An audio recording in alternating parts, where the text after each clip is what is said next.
Makakausap natin ngayon si Caloocan 2nd District Representative Edgar Erice. Magandang gabi po at welcome sa Politico Nightly. Hi, Congressman. good evening, good evening.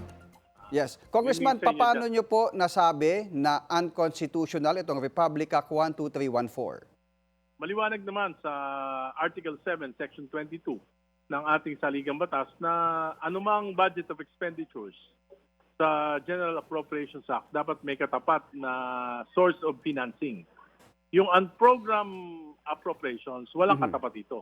Ang source nito ay speculation. Like, for example, kung may darating na bagong loan, may bagong taxes, o kaya may savings sa gobyerno na matagal pa naman.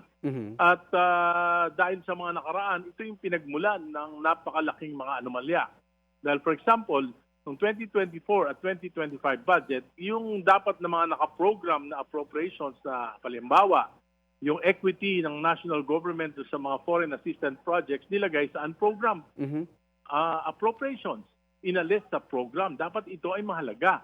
Kaya dahil dyan sa ginawa nilang yan, nilagay nila yung pondo para sa na nararapat para sa equity, nilagay nila sa mga flood control at mga maanumalyang project na malalaki ang kickback. Nilagay nila sa unprogrammed appropriations yung equity. Kaya ano nangyari? Hindi nabayaran. Kaya anong nangyari? Na-delay ng 4 na taon yung Metro Subway, ng 3 taon yung PNR Railway, Elevated Railway, na ngayon ay matatapos na ng 2032.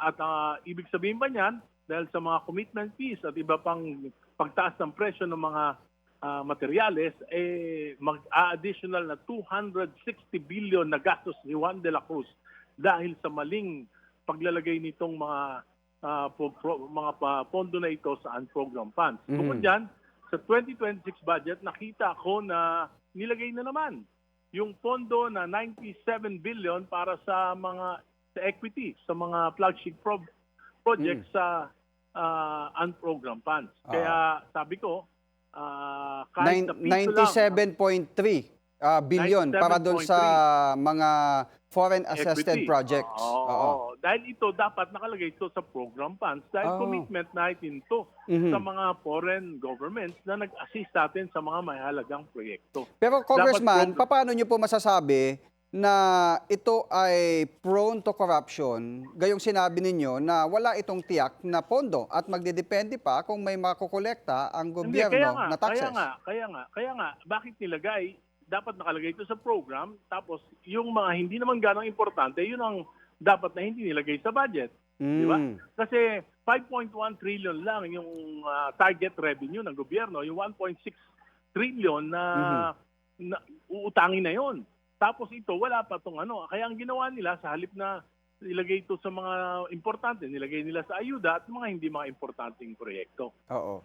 So, ang question niyo po dito ay yung Yung natitirang constitutionality. What ng particular unprogrammed. provision po kaya yung unprogrammed? Yun nga, yung natitira na 150 billion billion plus. Yung questionin natin, panahon na rin yan para matuldukan na yan, i-define ng Korte Suprema dahil meron namang opinion noon sa PhilHealth case. Si Justice Hernando, sinabi niya, all forms of unprogrammed appropriations are unconstitutional. So it's high time that the Supreme Court rule on this para hindi na ito pinagtatalunan taon-taon. Oo. So ang tingin nyo na pinaka-problematic lang dito yung 150 billion na unprogrammed? Yes, ano masasabi ko na I would agree na ito yung mas malinis na yung 2026 program funds, sa program appropriations, pinakamalinis compared sa napaka-corrupt na 3 taong budget ng BBM administration 2023, 2024 at 2025. Kung may nakalusot man dito, sabi nga, madali na ito na ma-check ng Congressional Oversight Committee at madali nang ma-monitor ang implementation na ito. Wala akong problema. Of course, kahit na meron akong pagtutol sa ibang mga items, pero siyempre, pagka-constitutional naman na ayon sa batas, kinakailangan talaga kung ano yung desisyon ng mayorya, yun ang masusunod. Kahit na ayaw namin sa minorya, pero dapat masunod yun. Ang problema lang, matigas ang ulo ng gobyerno, pinilit pa rin yung unprogrammed appropriation. Oo. Congressman, ano po yung inyong pag-asa na ito ay ma-actionan kaagad ng Korte Suprema. Gayong tapos na itong 2025, nandun pa rin, hindi pa rin nadedesisyonan yung naunang pag-question doon sa legality ng 2025 national budget. Hindi, di ba mayroon na nga ruling doon sa PhilHealth na Doon sa PhilHealth, oo. Oo. Pero So, yung, okay, di ba, so, may, excuse doon me, yung kukunin. following the arguments of Justice Hernando, malaki ang pag-asa ko na ma-declare na unconstitutional yung provision na yan sa unprogram appropriation. At hindi naman makaka-apekto to sapagkat tatanggalin lang yun. Oo, kasi diba? may... Tatanggalin lang yun. At madali naman alam mo, hindi nagtataka lang ako dito sa ating administration kasi kung meron naman darating na pondo, pwede naman ng supplemental budget. Super majority ang administrasyon sa Kongreso. Kaya madali na lang maipapasa anumang supplemental budget. Diba? Bakit kailangan ipilit pa sa unprogram appropriation? Samantalang kung meron na talagang pondo na dumating para dito, di supplemental budget na lang. Yung mga disaster risk, na alam mo, sa totoo lang, hindi rin ako naniniwala dyan. Bakit ka mo? May 5% na calamity fund na every time na may calamity pwedeng ideklara ng Pangulo na magamit yung 5% calamity fund. Okay. May mga ilang mababatas, Congressman, na nagbanggit na yung alokasyon ng pamahalaan para sa PhilHealth, buhat nung maipasa itong Universal Healthcare Act, at saka yung doon sa sin tax law, parang may mga utang pa ang gobyerno sa mga nakalipas na taon na dapat ibigay sa PhilHealth. Tama. At kasi yan nga ang mga problema. Pagka ayaw nilang bayaran, nilalagay nila sa unprogram appropriation. Halimbawa, may share ang mga local government sa mga national taxes.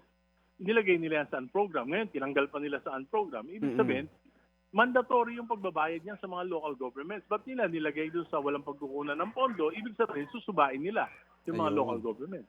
Oo. So, kailan nyo ito maisasampa? Expected na maisasampa itong petition? So, we are in the process of finalizing the petition. So, hopefully, we can file it before the end of the week or maybe early next week. Early next week. Pero kung halimbawa, Congressman, papaboran yung inyong petition, ano kaya posibleng epekto nito sa Wala naman, implementasyon? matatanggal lang yung unprogram fund. So yung mapipilitan ng gobyerno na maghanap talaga ng pondo para ponduhan yung mga unprogram appropriation. Oo. Bukod sa inyo, may mga kasama pa ba kayo dito na Yes, mag-challenge? nagpahayag sa akin, sasama sa akin si Senator Laila de Lima. Okay. Sa mas malawak na usapin po, Congressman, ano po ang mensahe ninyo sa administrasyon patungkol dito sa paraan ng pagbabudget? Alam ko ngayon January, yung mga iba't ibang departamento ay bumubuo na ng kanilang budget naman para sa susunod na taon. Yes, kailangan talaga na dumaan ito sa matinding budget preparations. At ang mas maganda ngayon, mas malakas yung minority. Kaya sa House, maging sa Senate, so talaga mabubusisi yung budget.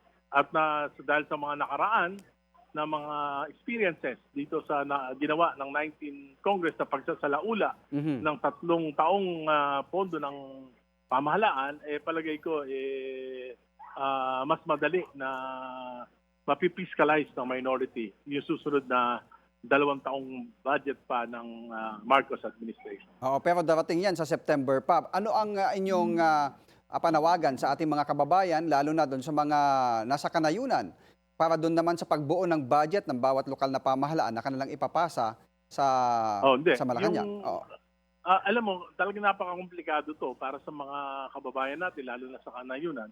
Kaya nga tayo ay representative government, dapat talaga na manawagan tayo sa mga kasama natin sa Kongreso na pagbutihan natin yung pag-aaral ng budget sa kani-kanila palang mga distrito at sa kani-kanilang mga local governments. Ako mismo, ngayong January pa lang, I will be closely monitoring all departments na magpopondo para sa aking distrito. Okay, well said. Maraming salamat po, Caloocan Representative Edgar Erice. Salamat, Dexter. Salamat.